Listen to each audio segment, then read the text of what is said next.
Hello, I'm Kyle, And I'm Griffin. and this is the Cedar Log.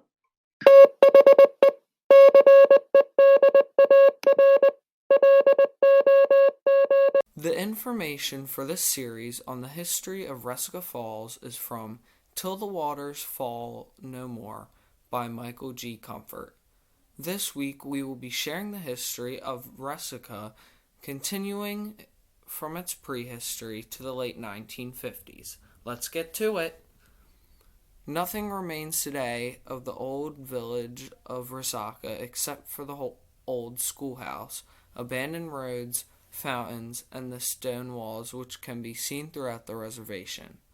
During this time, Old Wagon Road was only being used to travel to and from the lake. As of this recording, no evidence has been found that the land surrounding Resica Falls was occupied prior to the settlement by Mackey. The only known indigenous settlement was found downstream from the original property.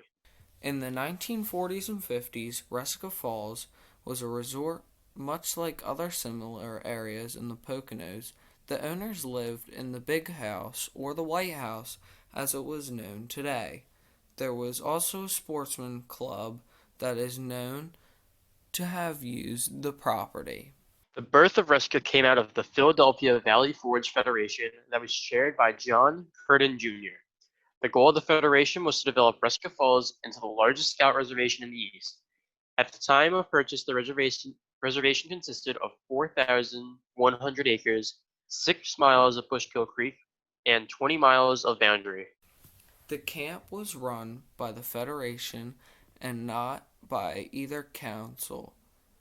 R.K.R. Hess and Associates were the main contractors used for the construction of the camp. The parade fields at Big Springs and Great Bend were also already fields and thus required little work.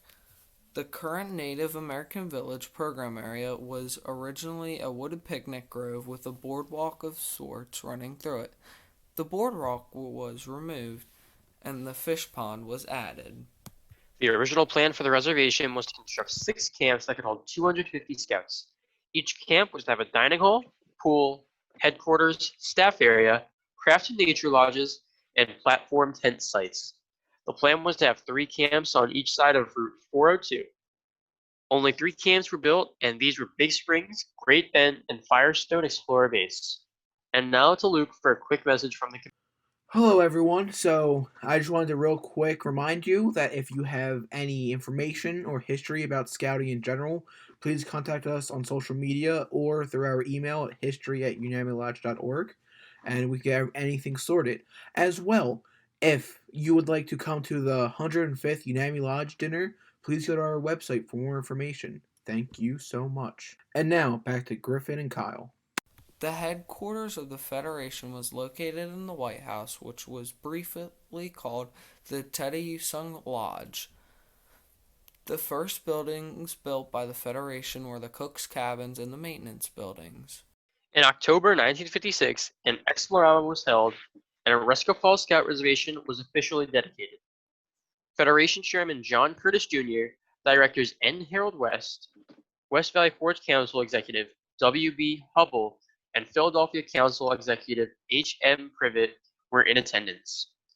The first blocks of the Big Springs pool were laid by Roger Firestone, John Curtin Jr., and Stuart Walker. Explorers, sea explorers, and air explorers from both councils attended the groundbreaking ceremony. 1957 saw the first year of Resica operating as a summer camp. By the time opening, the Big Springs Dining Hall, Trading Post, office, and staff area were completed. The pool was built by Phil Coe, and the campsites were given names of famous indigenous groups. Also, 2 winter cabins and the health lodge were completed. Before we finish out this episode, I just want to have one quick reminder that just because there is craziness in the world does not mean scouting is at a halt. You are still allowed to go do your merit badges. The OA and the Unami Lodge especially is still very active. So we urge you to please follow us on social media, and please, if you want something to do, come contact us. You can find the contact forms on our website. You can join a committee or just see what's happening. We have events planned for the future, so please feel free to come out online or in person when that's applicable and have a fun time during these trying times. So have a great day. Thank you all for tuning in. Reservation-wide campfires were held on an island below the falls. They used to close campfires and OA ceremonies by having a fire on a raft plunge over the falls.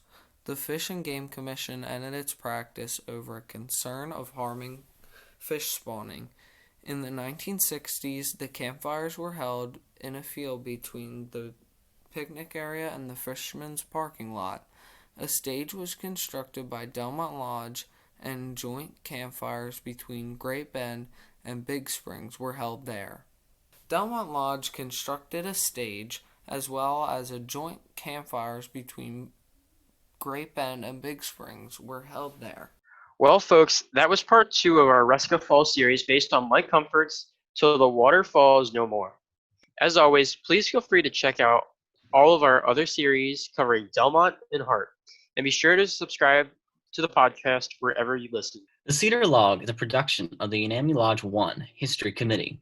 The script for this series was done by Griffin and Reese, audio and editing by Luke, video by Kyle, and hosted by Kyle and Griffin.